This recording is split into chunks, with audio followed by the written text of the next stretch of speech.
Baik, selamat siang semuanya. Selamat siang Pak Ade, Ya. selaku owner Pak. Bukan, Bukan. pelatih. Pelatih, Nah. baik. Pelatih di Humaira Stable. Stable ini. Baik. Sebelumnya kami dari Fakultas Peternakan dan Pertanian dari Universitas Diponegoro. Oke. Jadi di sini kami bertujuan untuk memberikan pertanyaan atau beberapa list pertanyaan dari kita untuk Bapak tentang di Humaira Stable ini, tentang pakan di Humaira Stable ini. Apa saja sih bahan pakan yang diberikan kepada kuda-kuda yang ada di sana? Kalau pakan di sini tuh ada dua jenis. Dua jenis tuh buat kuda pejantan sama indukan. Kalau pakan buat indukan itu kita bikin sendiri dari jagung itu sendiri yang dijemur terus di oven terus kita giling menjadi seperti sekam lalu dicampur jagung, campur juga sama garam krosok atau garam apa ya? Garam kasar itu ya. Nah, paham kan? Nah, itu buat indukan sama kuda-kuda anakan. Nah, itu terus ada tambahnya lagi kalsium dan mineral. Kalau buat pejantan tersebut makanannya dia tuh ada dari makanan dari bermerek Vital. Vital itu kayak pelet, jadi tapi kita giling lagi ulang. Kita giling ulang lagi terus kita kasih jagung lagi, kasih kacang hijau gitu. Karena pejantan itu membutuhkan tenaga yang ekstra untuk melayani indukan-indukan kita yang banyak. Kalau untuk komposisinya nih antara yang indukan sama yang apa tadi? Kalau kiloannya rata-rata untuk indukan di sini tinggi di bawah 150. 150 berarti dia 150 sampai 155 paling tinggi di sini. Makannya itu sekitar 6 kilo sampai 7 kilo per hari ya. Pagi 3 kilo, sore 4 kilo. Nah, 4 kali kasih makannya, pagi makan itu tadi yang kita buat sendiri. Nah, terus siang hari biasanya rumput. Terus buat sore jam 5 itu kita kasih makan yang tadi buatan kita sendiri. Terus malamnya kita kasih rumput lagi. Untuk jenis rumputnya yang dipakai apa? Jenis rumputnya rumput liar. Rumput liar. Bukan rumput gajah karena kalau rumput gajah biasanya gampang diare kudanya. Makanya kita pakainya rumput liar karena yang kurang kadar airnya. Kami kalau jerami itu biasanya kita nggak pakai sih kalau Untuk bahan tambahan atau bahan aditif yang ditambahkan di pakan itu apa ya Pak? bahan aditif yang ditambahkan itu kalsium dan mineral, tapi saya kandungannya kurang paham. Kalau untuk vitamin? Vitaminnya itu ada B kompleks sama kita pakai biodin. Biodin itu buat otot. Persiapan apa saja sih Pak yang dilakukan atau persiapan untuk kudanya sebelum pacu? Sebelum pacu tuh biasanya kita lebih ke dari makanan. Karena makanan kuda latihan sama kuda siap pacu itu beda. Kalau kuda latihan itu namanya Vital. Nah, kalau podium buat siap pacu 1 bulan setelah dia siap pacu. Kalau podium itu dia menggemukkan tapi meringankan badannya. Jadi gemuk tapi ringan.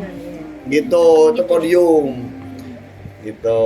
Terus obat-obatan yang kita pakai akan menjelang pacuan itu apa nanti kita coba 1 bulan sebelumnya. Nanti kan setiap hari Sabtu itu biasanya kuda kita tes lari kan. Kita kasih obat ini. Itu buat tambah tenaganya cocok nggak? Jadi kuda itu hampir sama kayak orang. Ada cocok-cocokan obat, ada yang cocok pakai obat ini, ada yang enggak gitu loh. Jadi sudah. Ciri-ciri breeding yang baik itu bagaimana dan ciri-ciri. pemeliharanya juga. Ciri-ciri breeding yang baik itu biasanya kalau di Indonesia kita dari darah keturunan. Pedigree kakek neneknya, Jadi dia kalau pedigree kakek neneknya udah juara, insya Allah anak-anaknya bagus. Jadi dari model maupun lari. Kalau kita butuh buat lari ya. Kan kalau di Humaira itu kan karena ada 2 kita menggeluti 2 olahraga berkuda, 1 ekostarian, 1 pacu. Gitu. Tapi mereka sama. Breeding yang baik itu dari darah keturunan. Nah, kedua baru postur tubuh.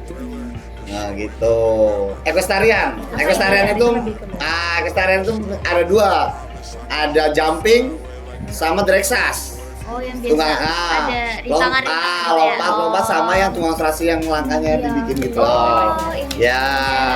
Itu masih termasuk ekostarian. Kalau ekostarian tuh udah hampir menyeluruh dan pacu juga udah hampir menyeluruh seluruh Indonesia gitu. di sini ada kuda yang jenis kayak hias gitu kan Mas? Kuda hias di sini ada Steenland seperti ini. Steenland poni. Ini Belanda kan. Steenland poni. Kalau di sini sementara tuh ada 3 jenis. Ya nggak 3 jenis sih. Di sini tuh ada Thoroughbred jenis ras asli Pacu.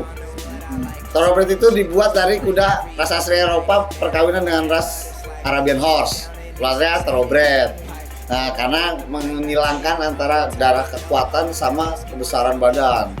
Dan ras asli Eropa itu badannya tinggi besar, cuma dia larinya cepat tapi nggak kuat. Kurang jarak jauhnya kurang. Kalau daya kuatnya badan dari kuda Arabian Horse, makanya dicetaklah Thoroughbred itu dari 2 ras kuda berbeda. Nah, ada juga WB, Womlat. Womlat itu ras asli kuda equestrian buat jumping. Biasanya postur tubuhnya lebih besar, tulang-tulangnya lebih besar. Terus ada kuda Steenland poni. Itu kuda kecil ras asli dari Belanda. Nah, sekarang udah banyak yang ternak sih di Indonesia. Terus di sini ada Sandalwood asli ras Indonesia. Ada. Terus ada juga poni lokal. Poni lokal tuh biasanya banyak keluar di Banyuwangi. Banyuwangi juga ada kuda ras asli sana. Makanya katanya kuda Banyuwangi gitu. Banyuwangi itu loh yang pojok ini. Yang pojok ini sandal. Kuda di sini lebih ke pacuan doang atau ada yang dijual beli? Kuda di sini semua ada. Semua ada. Yang kita persiapkan untuk jual beli ada. Kita buat breeding sendiri ada. Kita buat equestrian ada. Pacu ada. Pejantan ada. Kita dari semua jenis kuda tuh, kuda yang dijual, kuda breeding, kuda pejantan, kita semua ada. Gitu. Abangnya di sini aja atau? Ada di Salatiga juga, cuma yang buka sekolah berkuda cuma di Ungaran. Umairah Ungaran. Kalau Salatiga khusus buat pacu. Gitu. Dari tahun berapa? Umairah itu belum lama, ada sekitar 3 tahun. Termasuk stable baru. Oh, tapi kudanya udah banyak. Tapi banyak. Kalau kuda itu yang sering terkena itu ya, yang paling berbahaya itu ada kolik sama tetanus. Tetanus. Kalau kolik itu lebih ke lambung. Asam lambungnya tinggi karena bisa beberapa faktor. Biasa kuda kurang gerak bisa, kurang takar makanan bisa. Kalau tetanus itu biasanya ya kuda-kuda luka kurang penanganan. Cuma kita obat-obatan penting. Kalau dari segi melihat prosesnya gitu bisa mendeteksi si kuda kena penyakit apa gitu ya? Bisa. Contohnya Gampang. Kalau kuda kolik itu biasanya gelisah. Gelisah di dalam kandang, dia muter-muter berkeringat terus rolling. Nah, kalau kuda tetanus biasanya dia tuh pertama dari kaku badan dulu. Dari bagian tubuh mana dia kaku, biasanya pinggang kah, leher kah, biasanya dia nggak bisa gerak tuh. Nah, nanti lama-kelamaan dia gemeteran, terus matanya balik-balik gitu, lihat orang tuh kayak gitu loh, panik loh. Nah gitu kalau kuda tetanus. Kalau dari penyakit kuku itu jarang tuh karena itu tuh faktor orang. Perawatnya jorok atau bosnya juga jorok, bisa jarang disekam atau apa buat serbu kayu gitu loh. Jadi kalau serbu kayunya kering terus, perawatannya setiap hari insya Allah nggak bakal kena kaki sih. Untuk kuda sendiri ada vaksin gitu nggak? Ada vaksinnya. Dari Vaksinnya, tapi kita nggak dikasih obat ya, khusus dokter hewan aja sih. Dari dokter hewan langsung. Kalau mungkin dari kami pertanyaan tentang seputar dunia kuda, peternakan perkudaan ini sudah cukup. Mungkin kami terima kasih ke Pak Ade juga karena sudah memberikan banyak insight kami yang sebelumnya belum diajarkan, belum tahu juga. Kami juga bisa tahu di sini. Terima kasih sudah meluangkan waktunya. Mohon maaf apabila kita mengganggu ya Pak ya. Enggak, saya senang juga main gitu. Berbagi ilmu kan ya. Iya, terima kasih banyak Pak. Sama-sama. Terima kasih.